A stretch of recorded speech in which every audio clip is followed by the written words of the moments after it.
नमस्कार मित्रांनो, लाडकी बहीण योजनेसाठी आता या महिला ज्या आहेत ते अपात्र ठरणार आहेत। लाडकी बहीण योजनेसाठी आता कोणत्या महिला अपात्र ठरणार आहेत ते आपण या व्हिडिओमध्ये जाणून घेणार आहोत। तर हा व्हिडिओ नक्की शेवटपर्यंत पहा। आपल्या चॅनलवरती तुम्ही नवीन आला असाल तर श्रीकांत टॉयज यूट्यूब चॅनलला सबस्क्राइब करून बेल आयकॉनला ऑल करा। तर मित्रांनो, आता तुम्ही पाहू शकता या महिला लाडकी बहीण योजनेसाठी अपात्र ठरणार आहेत। तर कोणत्या महिला या योजनेसाठी अपात्र ठरणार आहेत? उत्पन्नात वाढ झाली असेल, तुमचं जर उत्पन्न 2.5 लाख रुपयापेक्षा जास्त झालं असेल, तुमचे पहिले उत्पन्न 2 लाख रुपये होते, त्यामुळे तुम्हाला लाडकी बहीण योजनेचा लाभ जो आहे तो मिळत होता।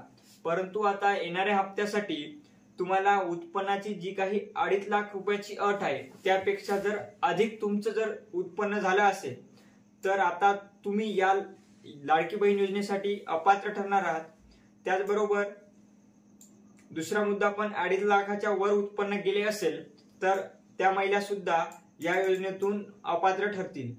त्याचबरोबर तुमच्या घरी 4 चाकी वाहन आहे किंवा तुमच्या घरी आधी 4 चाकी वाहन नव्हते, पण आता तुम्ही 4 चाकी वाहन जे आहे ते घेतलेले आहे, तर अशा महिलांना सुद्धा आता या योजनेतून अपात्र केले जाणार आहे।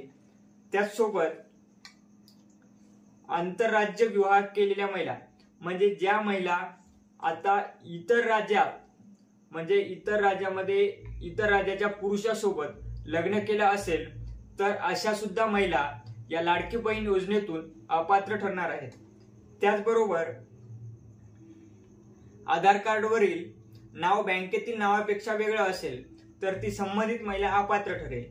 आधार कार्डवरील नाव जे काय आहे, म्हणजे तुमचं आधार कार्डवर नाव जे आहे ते तुमच्या बँकेतील नावापेक्षा वेगळं आहे, आधार कार्डवरचं आणि बँकेचं नाव हे जुळत नाही आहे, तर संबंधित महिला जी काही राहील ती महिला या योजनेतून अपात्र ठरवली जाईल।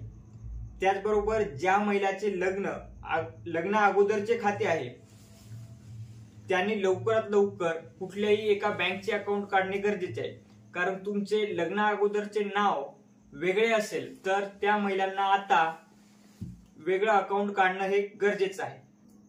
त्याचबरोबर येणारा जो काही हप्ता आहे तो आता लाडकी बहीण योजनेचा 2100 रुपये हप्ता येण्याची शक्यता आहे। म्हणजे जानेवारी महिन्याचा जो काही हप्ता आहे तो आता 2100 रुपये येऊ शकतो। त्याचबरोबर हा हप्ता वितरित केला जाणार आहे 14 जानेवारी 2025 म्हणजेच मकर संक्रांतीच्या दिवशी 2100 रुपये हा हप्ता येण्याची शक्यता आहे। तर अशाच माहितीसाठी आपल्या श्रीकांत टॉयज यूट्यूब चॅनलला सबस्क्राइब करून बेल आयकॉनला ऑल करा, व्हिडिओला लाईक करा व शेअर करा। धन्यवाद।